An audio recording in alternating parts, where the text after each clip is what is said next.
করতে হবে। আর কোরআন সুন্নাহর যদি পরিপূর্ণ অনুসরণ না থাকে তাহলে কোনো ব্যক্তি প্রকৃত মুমিন হতে পারবে না। হযরতে আসিয়া রাদিয়াল্লাহু তাআলা আনহু তিনি ছিলেন ফেরাউনের স্ত্রী।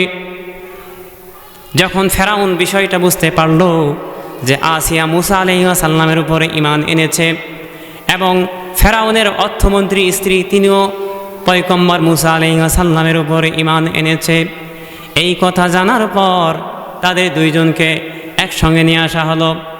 আসার পরে ফেরাউনের অর্থমন্ত্রী স্ত্রীকে বোঝানো হলো, ঈমান ছেড়ে দাও, মুসা আলাইহিস সালামের উপর থেকে ঈমান ছেড়ে দাও, আমাকে খোদা বলে দাবি করো। কিন্তু অর্থমন্ত্রী স্ত্রী এটাকে অস্বীকার করলো। এই অস্বীকার করার কারণে তার কোলের বাচ্চাটাকে বলা হলো, তুমি যদি ঈমান না ছাড়ো তাহলে তোমার কোলের বাচ্চাটারে ওই উত্তপ্ত তেলের মধ্যে ফেলে দেওয়া হবে, তাকে সেখানে মেরে ফেলা হবে।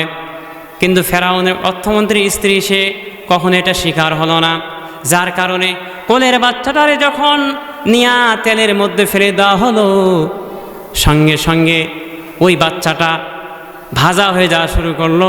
আর এই বাচ্চা ডাক দিয়ে বলল, মা ভয় পাবেন না, এই তেলের মধ্যে জান্নাতের বাগিচা হয়ে গিয়েছে। সুবহানাল্লাহ, তেলের মধ্যে কোনো গরম নাই, কোনো কষ্ট নাই, কোনো ক্লেশ নাই। মা এই কথায় উদ্বুদ্ধ হয়ে গেল। এরপরে এক পর্যায়ে ফেরাউনের অর্থমন্ত্রী স্ত্রীকেও ওই তেলের মধ্যে নিক্ষেপ করা হলো, সে ওই তেলের মধ্যে ভাজা হয়ে গেল। এরপরে আসিয়ার পালা আসলো। ফেরাউন বলল, হে প্রিয়তমা আসিয়া, তোমাকে আমি খুব ভালোবাসতাম, মহব্বত করতাম, তুমি আজকে মুসার উপরে ঈমান এনেছো, তুমি ওই ঈমান ছেড়ে দাও, আমাকে খোদা বলে স্বীকার করো। কিন্তু আসিয়া এটা কখনো গ্রহণ করলেন না। তিনি বলল, না, আমি এক আল্লাহর উপরে ঈমান এনেছি, মুসা আলাইহিস সালামকে আমি নবী হিসেবে বিশ্বাস স্থাপন করেছি। কিন্তু আসিয়া যখন এই কথা না বলল, এক পর্যায়ে ফেরাউন অনেক রাগান্বিত হয়ে গেল। এরপরে বলা হলো, হে আসিয়া, তুমি যদি ঈমান না ছাড়ো তাহলে তোমার শরীরের সমস্ত কাপড় খুলে তোমাকে উলঙ্গ করা হবে, বিভিন্ন শাস্তি দেওয়া হবে। এক পর্যায়ে ফেরাউন উদ্বুদ্ধ হয়ে গেল, সে রাগান্বিত হয়ে গেল। এরপরে আসিয়ার সমস্ত শরীরের কাপড় খুলে ফেলা হলো। এরপরে তার হাতে পায়ে বিভিন্ন জায়গায় পেরেক দিয়ে আটকে দেওয়া হলো, এমনকি তার চেহারার চামড়াগুলো ছিলে ফেলা হলো। বিভিন্ন কষ্ট যখন দেওয়া হলো, আসিয়া আল্লাহর কাছে দোয়া করেন, আল্লাহ, জান্নাতে তোমার পাশে আমার একটা ঘর বানিয়ে দিও।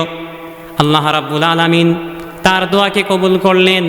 অনেক নির্যাতন করার পরে যখন আসিয়া মৃত্যুর শয্যায় সজ্জিত হয়ে গেল, আল্লাহ পাক রব্বুল আলামিন জিবরাইলকে বললেন, হে জিবরাইল, আসিয়ার সামনে জান্নাতুল ফেরদাউসটাকে তুলে ধরো। জিবরাইল আলাইহিস সালাম যখন ওই জান্নাতুল ফেরদাউস আসিয়ার সামনে তুলে ধরল, আসিয়া হাসা শুরু করলো। ফেরাউন ভাবলো, দেখো দেখো, আসিয়া পাগল হয়ে গিয়েছে, সে হাসতেছে। এভাবে কষ্ট ক্লেশ সহ্য করতে করতে এক পর্যায়ে আসিয়া ইন্তেকাল করলেন, দুনিয়া ছেড়ে বিদায় হয়ে গেলেন।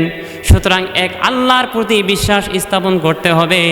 আর এক আল্লাহর প্রতি বিশ্বাস স্থাপন করতে হলে অনেক সময় ঈমান আনার কারণে অনেক ধৈর্য ধারণ করতে হবে, অনেক কষ্ট আসবে, কিন্তু এই কষ্টকে কখনো কষ্ট মনে করা যাবে না। আসিয়া রাদিয়াল্লাহু তাআলা আনহু ইন্তেকাল করলেন, এরপরেও ঈমান ছাড়লেন না, ঈমানের উপরে বলিয়ান থাকলেন।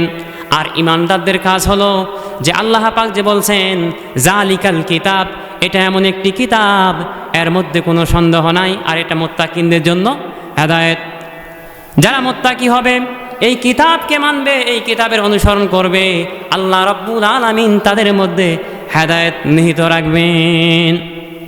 হযরতে জুনায়েদ বাগদাদী রহমাতুল্লাহ আলাইহি, তার সঙ্গে একজন ইহুদির বন্ধুত্ব ছিল, তার কাছে আসা যাওয়া করত। এক সময় ইহুদি বলল, হুজুর, আমি আর আজকে বেশি দেরি করব না, আমি এখান থেকে চলে যাব। জুনায়েদ বাগদাদী বলল, কেন তুমি এখান থেকে যাবে? বলল, হুজুর, প্রত্যেক বছর আমাদের একটা সমাবেশ হয়, এই সমাবেশের মধ্যে একজন ইহুদি আলেম আসে। একদিন সে আমাদের সামনে একটা আলোচনা করে, একটা বক্তব্য পেশ করে। এই বক্তব্য আমরা শোনার পরে, এই নসিহত শোনার পরে সারাটি বছর আমরা আমল করি। তখন জুনায়েদ বাগদাদি বলল, আমিও তোমাদের সঙ্গে যাব। তখন ইয়াহুদি বলল, হুজুর, যদি ওখানে কোনো মুসলিম যাওয়া হয় আর যদি জানতে পারে তাহলে সঙ্গে সঙ্গে তারে সেখানে হত্যা করা হয়। জুনায়েদ বাগদাদি বলল, না, আমি এভাবে যাব না, আমি যাব তোমাদের বেশ ধরে যাব, তোমাদের পোশাক পরিধান করে যাব। এই কথা বলার পরে ইয়াহুদি বলল, ঠিক আছে, আপনি চলুন। ইয়াহুদিদের পোশাক পরিধান করার পর যখন জুনায়েদ বাগদাদি সেখানে গেলেন, সেখানে যাওয়ার পর বৃদ্ধা আসলো, বিশাল বড় একটা স্টেজ। সম্মানিত ভাইরা আমার, এত বড় স্টেজ, যেমন আমাদের তাফসিরুল কোরআন মাহফিল বিভিন্ন সমাবেশের মধ্যে স্টেজ তৈরি করা হয় এবং এই স্টেজের মধ্যে বড় একটা চেয়ার থাকে, আর এই চেয়ারের মধ্যে বক্তা বসে আলোচনা করে, এরূপভাবে বিশাল বড় একটা স্টেজ করা হয়েছে। বৃদ্ধা আসলেন, আসার পরে ওই বড় চেয়ারের মধ্যে বসলেন। বড় চেয়ারের মধ্যে বসার পর তিনি আলোচনা করবেন, তার মুখ দিয়ে কোনো আলোচনা বের হচ্ছে না, কোনো কথা বের হচ্ছে না। এক পর্যায়ে ইহুদিরা বলা শুরু করল, আপনি বলুন, আপনার কথা শুনে আমরা সারাটি বছর আমল করি, কিন্তু আপনি কেন কিছু বলছেন না? তখন এই বৃদ্ধা বলল, এই সমাবেশের মধ্যে এমন একটা মুসলিম বসা, যার কারণে আমার জবান দিয়ে কিছু বের হচ্ছে না, আমি কিছু বলতে পারছি না। এরপরে সমস্ত ইহুদিরা ওই সমাবেশের মধ্যে খেপে গেল আর বলল, আপনি বলুন, ওই মুসলিমটাকে, তারে আমরা হত্যা করে ফেলবো, কতল করে ফেলবো। কিন্তু ওই বৃদ্ধা বলল, ওই ইহুদি আলেম বলল, না না, তারে হত্যা করা যাবে না, তারে আমার কাছে নিয়ে এসো, তার সঙ্গে আমার কথা আছে। এরপরে জুনায়েদ বাগদাদি রহমাতুল্লাহ আলাইকে তার সামনে নিয়ে আসা হলো। তার সামনে আনার পরে বলা হলো, আপনি যেহেতু এসেছেন, কেন এখানে এসেছেন? তিনি বললেন, আমি এখানে তামাশা দেখার জন্য এসেছি। ইমানের বড় পাওয়ার, ইমানের পাওয়ারের কারণে এই কথাটা বের হলো যে আমি আপনাদের এখানে তামাশা দেখার জন্য এসেছি। তখন ওই ইহুদি আলেম বলল, যেহেতু এখানে এসেছেন, তাহলে তিনটা প্রশ্নের জবাব দিয়ে যান। আপনারা মুসলমানেরা বলে থাকেন যে জান্নাতের মধ্যে এমন একটা গাছ থাকবে, এমন একটা বৃক্ষ থাকবে, যে বৃক্ষের ছায়া প্রত্যেকটি জান্নাতের শাখা প্রশাখার উপরে থাকবে। জুনায়েদ বাগদাদি রহমাতুল্লাহ আলাই ওই বৃদ্ধার আসনে বসার পরে তিনি তার প্রশ্নের জবাব দিচ্ছেন। বৃদ্ধা বলতেছেন, ওই ইহুদি আলেম বলতেছেন, আপনারা বলে থাকেন জান্নাতের মধ্যে এমন একটা গাছ তৈরি হবে, যেই গাছের ডালপালা প্রত্যেকটি জান্নাতের উপরে তার ছায়া থাকবে। 2 নম্বর প্রশ্ন হলো, আপনারা বলে থাকেন জান্নাতের মধ্যে এমন খানা খাওয়া হবে, যে জান্নাতের খানা খাওয়া হবে কিন্তু কোনো প্রসাব পায়খানা হবে না। 3 নম্বরে আপনারা বলে থাকেন জান্নাতের নিয়ামত এত খাওয়া হবে কিন্তু নিয়ামত কমবে না, বরঞ্চ বেড়ে যাবে। এইবার জুনায়েদ বাগদাদি রহমাতুল্লাহ আলাইহি বললেন, আমি আপনাদের 3টি প্রশ্নের জবাব দেব, তো আমার সঙ্গে আপনাকে অঙ্গীকার করতে হবে, আপনাকে মুসলিম হতে হবে। এই কথা শোনার পর বৃদ্ধা ওই ইহুদি আলেম বলল, ঠিক আছে, আমি মুসলমান হয়ে যাব। জুনায়েদ বাগদাদি রহমাতুল্লাহ আলাইহি বলেন, প্রথম প্রশ্নের জবাব শোনো। প্রথম প্রশ্ন হলো যে জান্নাতের মধ্যে এমন একটা বৃক্ষ হবে, যার ছায়া, যার শাখা প্রশাখা প্রত্যেকটি জান্নাতের উপরে থাকবে। তা হচ্ছে সূর্য মাত্র একটা। আল্লাহ পাক এমন একটা সূর্য দান করেছেন, ওই সূর্যের আলো পৃথিবীর সমস্ত প্রান্তের মধ্যে বিস্তার হয়ে যায়। জান্নাতের মধ্যে এমন একটা গাছ থাকবে, যেই গাছের ছায়া জান্নাতের প্রত্যেকটা জায়গায় তার ছায়া বিস্তার করবে। 2 নম্বর প্রশ্নের জবাব, আপনি বলছেন জান্নাতের মধ্যে এত খানা খাওয়া হবে কিন্তু কোনো পেশাব পায়খানা হবে না। 2 নম্বর প্রশ্নের উত্তর হচ্ছে, মায়ের পেটে সন্তান থাকে কিন্তু সন্তানে কোনো পেশাব পায়খানা হয় না, মায়ের রক্ত পান করে সন্তান মায়ের পেটের ভিতরে থাকে। জান্নাতীরা জান্নাতের ভেতরে থাকবে, তাদেরও কোনো পেশাব পায়খানা হবে না।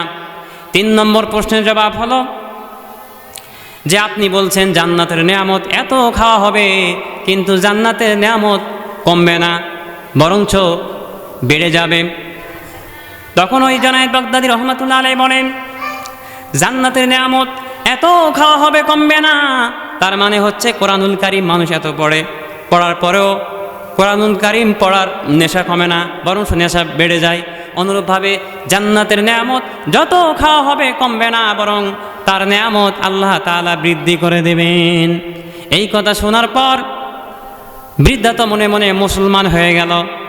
এরপরে জুনায়েদ বাগদাদী রহমাতুল্লাহ আলাইহি বললেন, আমি আপনার 3টি প্রশ্নের জবাব দিলাম, এখন আপনি আমার একটা প্রশ্নের জবাব দেন। বৃদ্ধা চুপ করে বসে আছে, কোনো কথা বলে না। এরপরে সমস্ত ইহুদিরা বলছে, আপনার 3টি প্রশ্নের জবাব দিল, কিন্তু আপনি একটি প্রশ্নের জবাব কেন দিচ্ছেন না? তখন ওই বৃদ্ধা বলল, ওই ইহুদি আলেম বলল, ঠিক আছে আমি এর জবাব দেব, তবে শর্ত হচ্ছে তোমাদের সবাইকে অঙ্গীকার করতে হবে, সবাইকে মুসলমান হতে হবে। তখন বলল, ঠিক আছে, হ্যাঁ আপনি উত্তর দেন। এই কথা বলার সঙ্গে সঙ্গে ওই বৃদ্ধা বলল, জান্নাতের গেটের মধ্যে লেখা আছে, লা ইলাহা ইল্লাল্লাহু মুহাম্মাদুর রাসূলুল্লাহ। এই কথা বলার সঙ্গে সঙ্গে শত শত ইহুদি ওই সমাবেশের মধ্যে একসঙ্গে কালেমা পড়ে মুসলমান হয়ে গেল। সুবহানাল্লাহ। আল্লাহ রাব্বুল আলামিন বলেন, আল্লাহু ওয়ালিয়ুল্লাযীনা আমানু ইখরিজুহুম মিনাজ-যুলুমাতি ইলান-নূর। আল্লাহু আকবার।